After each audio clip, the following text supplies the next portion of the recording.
ಬಿಜಾಪುರ ಜಿಲ್ಲೆಯ ಅಲ್ಮೇಲ್ ಗ್ರಾಮದ ಬಸ್ ನಿಲ್ದಾಣದಲ್ಲಿ ಸರಕಳ್ಳತನದ ಘಟನೆ ನಡೆದಿದೆ.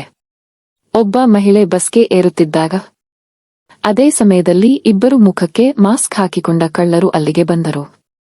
ಕಳ್ಳರು ಮಹಿಳೆಯ ಕುತ್ತಿಗೆಯಲ್ಲಿದ್ದ ಚಿನ್ನದ ಸರವನ್ನು ಕಸಿದುಕೊಂಡು ತಕ್ಷಣ ಅಲ್ಲಿಂದ ಓಡಿ ಹೋಗಿದರು.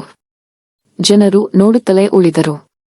ಅಲ್ಮೇಲ್ ಪೊಲೀಸರು ಸ್ಥಳಕ್ಕೆ ಆಗಮಿಸಿ ಪ್ರಕರಣದ ತನಿಖೆ ನಡೆಸುತ್ತಿದ್ದಾರೆ. ಕಳ್ಳರಿಗಾಗಿ ಶೋಧ ಕಾರ್ಯ ಮುಂದುವರಿದಿದೆ. ಇದೇ ರೀತಿಯ ಘಟನೆಗಳು ಇಂಡಿ ನಗರದಲ್ಲಿಯೂ ಸಂಭವಿಸುತ್ತಿವೆ. ಈ ಸಂಪೂರ್ಣ ಘಟನೆ ಸಿಸಿಟಿವಿ ಕ್ಯಾಮೆರಾದಲ್ಲಿ ದಾಖಲಾಗಿದೆ.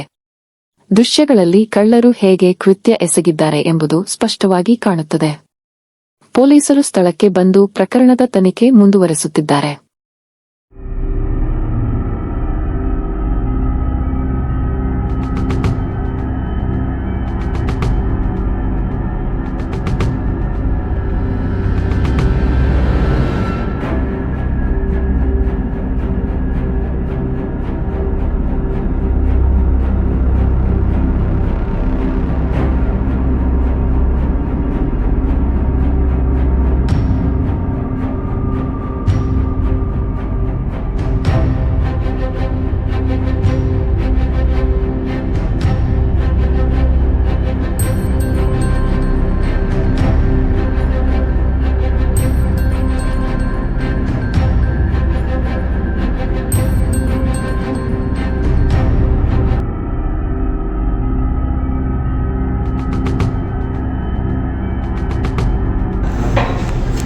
ಅಲ್ಲಿ ತೋರಿಸ್ತಾರೆ.